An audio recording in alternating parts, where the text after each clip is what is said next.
let's talk Oxygen Not Included. Oxygen Not Included is a space-themed game. It's a sandbox-style game where it's rather open-ended and you can build up your community in any particular order that you like. The main objective is to survive and get your people into space. Your people look like this, and they're called Duplicants. And one of the best things about this particular game is that it's got a building mechanic that involves eventually making machines. And it's really one of the most replayable games that I've ever had the pleasure of playing. I've already played over 300 hours, and I haven't even broken into the mid-game yet. I'm still concerned with how to optimize my machines so they take up less space, so they give off less heat. All of these things become considerations as you get further and further into the game. And although it's a lot of detail to learn, by the time you get to the point where you are concerned about these things, you're ready. So let's start from the beginning. When you first come into Oxygen Not Included, you're going to get the start screen. And if you click New Game, it's going to give you this screen asking you what game mode you want. I have never played the survival game. So far, I've only played No Sweat, and I consider it to be hard enough. When you select one of these two modes, it's going to automatically set some parameters for you that are going to affect the difficulty of the game. So the first thing that's going to happen after you select your difficulty is you will also then come to the location selection screen. Normally, Terra, that's this asteroid here, is the one that's going to be automatically selected for you to begin with.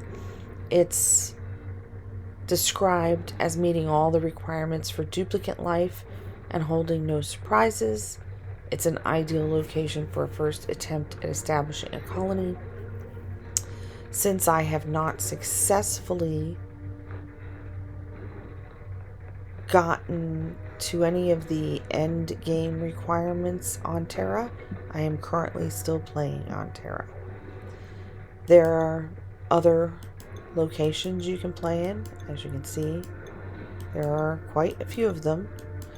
So if you think about the fact that I've already played 300 hours on Terra alone and only on one difficulty,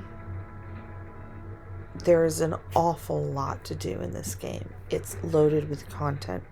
Plus, the developers have already released an expansion pack for this game, which I can't even imagine getting at this point. I'm still so busy with the original. Having selected one of the two difficulty modes, you will have a survival chance down here. Since I chose No Sweat, my survival chance is ideal. I can go into the game settings and it's already set up certain things for me. And you will notice you have metrics for hunger, durability, disease, morale, and stress. Hunger is how hungry your duplicants are. You can actually set this to tummyless and they won't eat at all. You won't have to worry about feeding them or getting any food.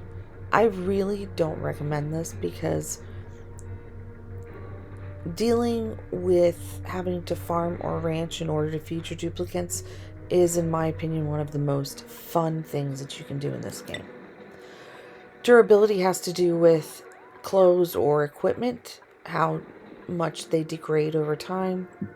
Disease, of course, has to do with whether or not they pick up diseases that are common to the planet, the most prevalent of which is a disease called slime lung that comes from slime biomes. Morale has to do with how easy or hard it is for them to stay in a happy mood. The higher their morale is, the more likely they are to be happy. Stress, of course, has to do with how much stress they're under. So, indestructible basically means that nothing they wear is ever going to wear out. Germ resistant is not the total immunity that you can give them. It's one step below. So they're not going to get sick as quickly. Chill, of course, is the same. It's not totally blasé about everything, but it's one step below that. It's chill. Stress, of course, same way. Cloud 9 is the least amount of stress they can have, and chipper is one step below that. Each of these metrics has a high point. In this case, for disease, by example, total immunity is disease will not hurt them at all. Then you've got a step down. You've got a default, which is a mid-range. Then you've got I'm slightly germ susceptible, so one step in the hard direction, and then outbreak prone, which is the really hard direction. There's 5 selections like that for each of these. In ideal conditions, you're going to get one step down for everything except for durability, in which case you'll get indestructible. But you can always come in after picking one of the 2 default selections and just set all these to the best value. You could set this to tummyless, indestructible, total immunity, totally blasé, cloud 9. You would never have any challenges, and you could just learn the game if you really wanted. Honestly, I don't find that fun, so that's not what I do at all. And this particular run through that I'm going to show you guys is not going to be a God mode run through. I want you guys to learn from the very beginning. So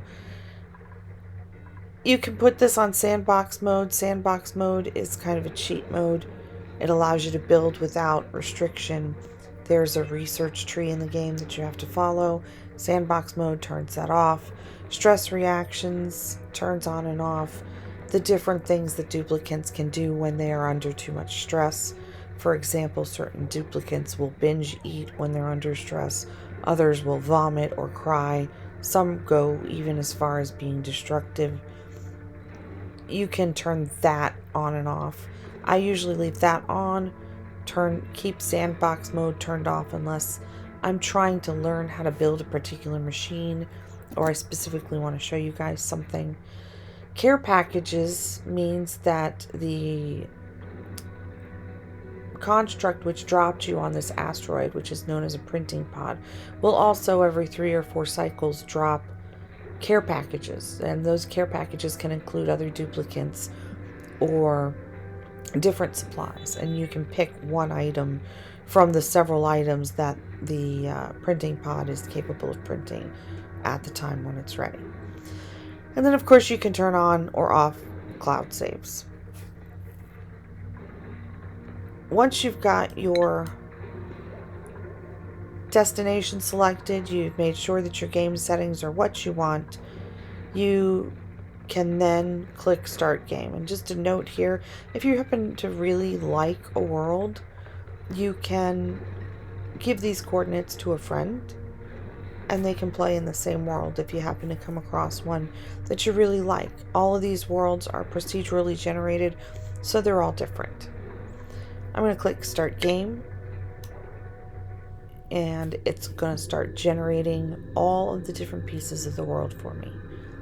And you can see it has this fun little description down the bottom: cooling glass, baking igneous rock, embedding metals. And you'll see the counter is going forward. And I just happen to love the animation in this game. It's kind of cartoony and quirky and fun, but it doesn't feel kitschy. And that's how you get set up to start playing.